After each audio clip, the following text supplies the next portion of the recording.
Bonjour et bienvenue à Original Comics. Alors aujourd'hui, quoi de neuf chez Panini? Alors il y a pas mal de choses qui ont été décalées pour la fin du mois chez Panini Comics, mais il y a quand même de belles sorties qui sortent cette semaine et du coup on a décidé de vous les présenter.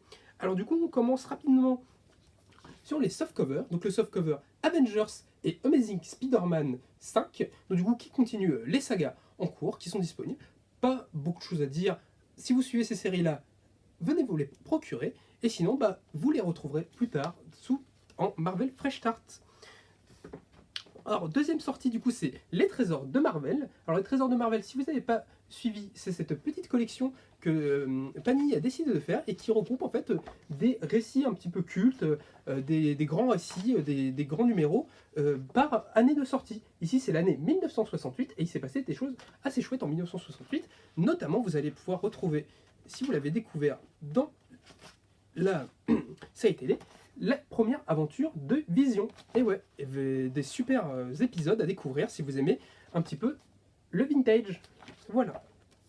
Alors du coup, les softcovers c'est fait. Maintenant du coup, on va s'intéresser aux nouvelles sorties de la collection Must Have. La collection Must Have, vous la connaissez, c'est cette collection de découvertes qui vous rassemble pour un petit prix de 14,90 des grandes sagas et des grands chefs-d'œuvre de l'univers Marvel. Alors le premier là qu'on va vous présenter, c'est Annihilation. Annihilation du coup c'est cette saga cosmique sortie au début des années 2000 chez Marvel. Annihilation, vous l'avez peut-être déjà vu passer dans la collection Omnibus. Et du coup, ici, vous retrouvez seulement la saga classique. Donc, Annihilation, pour vous en dire un petit peu plus, c'est au début des années 2000, Marvel se rend compte qu'ils ont un petit déficit en histoires cosmiques qui résident de ces personnages qui ont été un petit peu oubliés. Et du coup, ils ont décidé de faire appel à Keith Giffen, un auteur qui a beaucoup œuvré chez DC Comics, notamment en créant le personnage de Lobo ou en écrivant la Justice International, qui fera après la saga 52, Infinite Crisis chez DC, et qui ici fait une saga cosmique chez Marvel, qui va voir le personnage de Annihilus, ce tyran de la zone négative, tenter d'envahir l'univers Marvel et qui va devoir voir l'association de tous les grands personnages cosmiques, Nova, Star-Lord, Gamora, Drax et tout ça, Galactus, pour tenter de sauver l'univers. C'est cette saga-là qui va beaucoup relancer tous ces personnages au début des années 2000 et qui va être à l'origine de la nouvelle série des Gardiens de la Galaxie que vous pouvez déjà retrouver en Deluxe. Donc une très chouette saga à découvrir si vous ne l'avez pas déjà fait.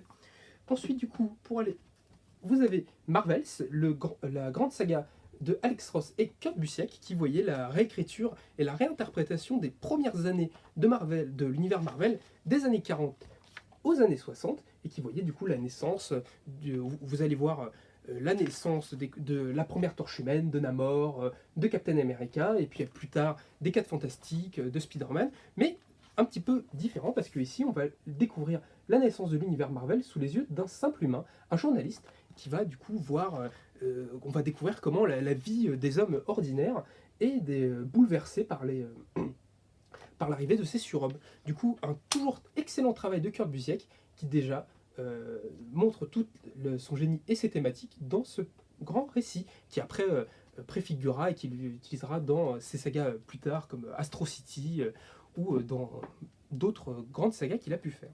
Mais il n'y a pas que du must-have et du softcover chez Panini cette semaine, il y a aussi des deluxe. Et aujourd'hui, du coup, c'est double dose de Brian Michael Bendis. Brian Michael Bendis, vous le connaissez, c'est cet auteur qui a été un petit peu le grand Manitou, le grand architecte de Marvel durant toutes les années 2000 et le début et une grande partie des années 2010. Et ici, vous avez retrouvé 2 de ces grandes sagas. Et tout d'abord, vous avez Jessica Jones, sans doute l'un de ses grands chefs-d'œuvre, du coup, qui, justement, encore une fois, au début des années 2000, va voir l'arrivée de ce personnage, Jessica Jones, une ancienne super-héroïne à la retraite, qui est décidée de devenir détective privé et qui résout les petits drames, les petites enquêtes dans l'univers un petit peu street, un petit peu poisseux de l'univers Marvel. Une excellente saga qui voyait l'introduction du personnage de Jessica Jones, qui à la base n'existait pas, mais qui du coup est inclus dans l'univers Marvel. Une magnifique saga à découvrir si ce n'est pas déjà fait. Et en plus, du coup, si vous avez découvert le personnage avec la série Netflix. Deuxième réimpression d'une saga de Brian Michael Bendis, ici plus tardif, vous avez les Defenders. Les Defenders, c'est un des tout derniers travaux de Bendis chez Marvel avant qu'il parte chez DC, et du coup qui était la série qui était Defenders, qui venait sortir à peu près en même temps que justement la série télé Netflix, et qui réunit du coup le personnage de Jessica Jones, Luke Cage, Iron Fist et Daredevil. Alors, une saga qui n'est pas forcément la meilleure de Brian Michael Bendis dans tout ce qu'il a pu faire chez Marvel, mais qui est vraiment extrêmement efficace, avec toujours son écriture très attachante des personnages, et qui est magnifiquement mis en scène par un David Marquez, peut-être là au sommet de son art, avec des idées de cadrage, de mise en scène vraiment génialissimes. Donc si vous voulez vous lire une super saga d'action en one shot, franchement vous pouvez foncer sur Defender, c'est vraiment super cool, et il y a peu de chances que vous soyez déçus avec de tels auteurs. Pour conclure, du coup, Panini, c'est pas que du Marvel, c'est aussi un petit peu de Star Wars, et du coup, vous avez la sortie de l'ère de la rébellion. Alors l'ère de la rébellion, qu'est-ce que c'est? C'est un regroupement en fait de petits one-shots qui va venir explorer en fait les personnages et l'époque de la première trilogie Star Wars, donc du coup 4, 5, 6, et où vous allez retrouver des one-shots sur tous les personnages, à la fois les protagonistes, les gentils, Luke Skywalker, la princesse Leia, Han Solo, mais aussi les antagonistes, Boba Fett, Dark Vador, le grand Moff Tarkin.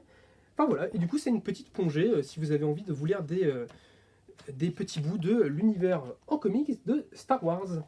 Du coup il y aura 3 Deluxe qui vont dans cette même collection. Il y a donc celui-là qui regroupe tout l'univers qui est sorti sur la trilogie originale.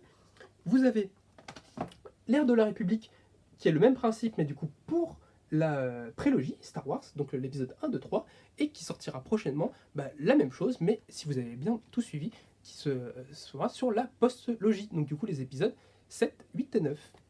Voilà, alors du coup, pour résumer, qu'est-ce qui sort chez Panini cette semaine? Vous avez les softcovers Amazing Spider-Man et Avengers, vous avez les nouveaux must-have, Annihilation et Marvels,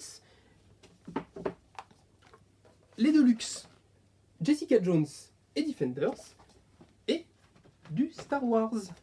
Voilà. Eh bien écoutez, en vous remerciant de nous avoir écoutés, et en vous donnant rendez-vous au 49 rue La Cépède à Paris, ou sur notre site avec les liens dans le descriptif de la vidéo.